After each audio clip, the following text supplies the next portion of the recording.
Hello, my name is Eddie Tofpik. I'm Head of Technical Analysis and Senior Markets Analyst at ADM Investor Services International Limited. And here is your weekly technical analysis of New York and London sugar markets. The main immediate pattern here since September 2024 had been, and might still be after a fashion, what was a descending wedge pattern that had morphed into a September to December 2024 bear channel, currently 1875 to 2119, and that's highlighted in dark blue on my daily chart. This pattern gave a primary target X below at 1850, which was achieved mid-January, and a secondary harder to reach target X1 down at 1760, which was achieved about a week after target X.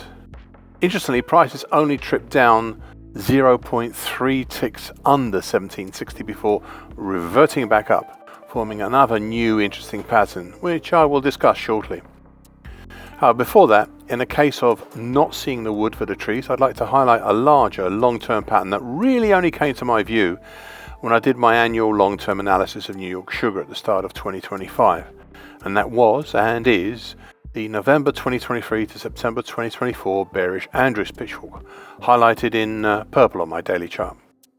This pattern is still intact, with most recently a move down towards the descending middle time, currently at 1702, 2 weeks ago, and with an upper time above, currently at 2058. In between the market and the upper time, we have the breached and broken, though still acting as a nuisance and resistance now, bright red August 2022 to date uptrend, currently at 1951, as well as the flatlining gold long moving average, currently 1996, and a declining short medium moving average, currently 2003. Now back to the new, very recent pattern, and we have a V bottom formed over January, but one that usually has a handle or extension before the formation of the low of the V bottom. It's unusual in that regard, and that was in mid-January, and might very well also have a handle or extension after it as well, formed or forming over last week.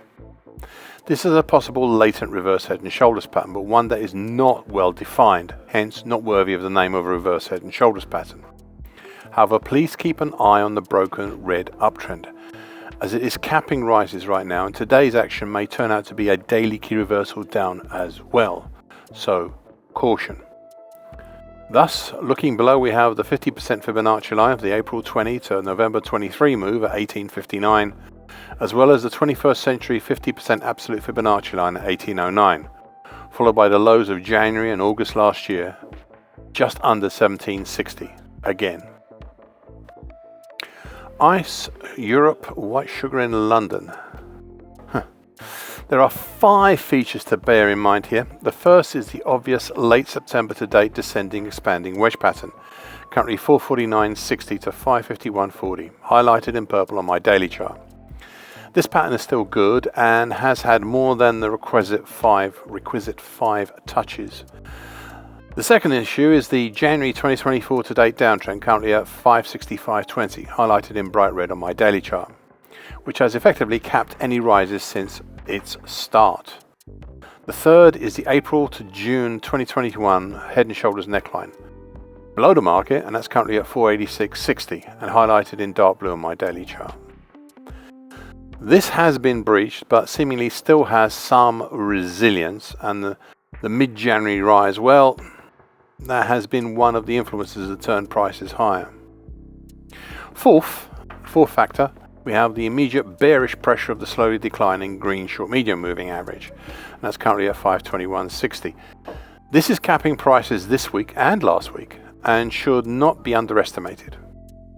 Further up, we have the medium moving average, currently 541.90, and nearby long moving average, currently 544.5, which start the resistances ahead of the upper trend line of the purple highlighted descending expanding wedge pattern, and that's further up.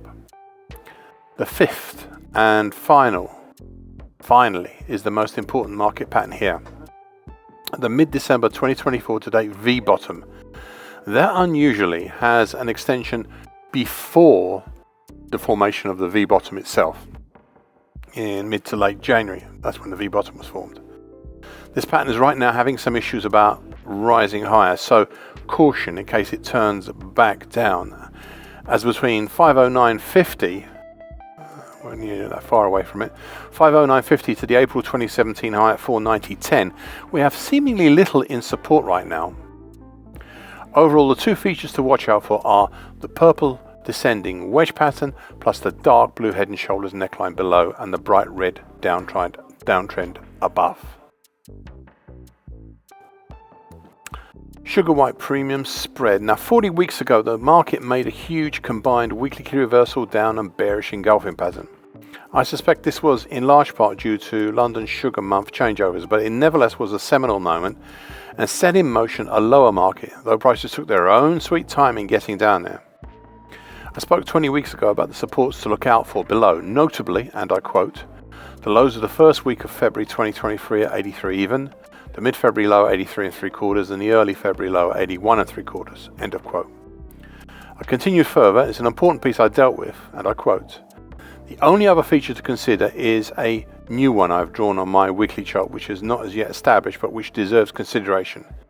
It's an April to date descending wedge pattern, currently at 56 3/4 to 80 and a half. This is still a nascent pattern but one worth watching, end of quote. Now prices breached and closed below this pattern in September, but we have seen only a limited follow-on lower since then. Certainly not to the scale or of the scale such a pattern deserves. Instead, prices congregated around the important purple neckline extension to the significant February to September 2020 head and shoulders top, which is currently at 77 even. After various attempts lower over Q4 2024, last week the market turned and broke higher, closing over the upper downtrend, and threatening any further attempts lower for close over, and I quote again, the lows of the first week of February 2023 at 83 even, the mid-February low at 83 3/4, and the early February low at 81 3/4, end of quote. All this came at the same time as when the dark blue downtrend crossed the purple neckline, so if you were going to challenge the upside at any point, well, that would have been the time to do it. Topside, we now have the same old changeover gap from September last year between 100 even and 109 and a quarter, as well as lesser congestion at 104.5 and 107 3/4. I'm not too sure about this gap, as though we now have a good base below formed since late September last year to date. I am loath to simply dismiss the need for any further attempts lower, at least not just yet. However, I will keep a wary eye on the upside, especially if the changeover gap starts to become filled. After all, we do also have the beginnings of a possible bottoming action now, the first real time since September last year.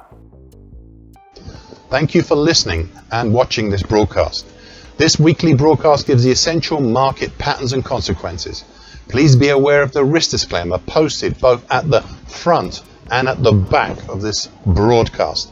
The copyright is Eddie Tofpik and ADM Investor Services International Limited. And here comes the final important bit.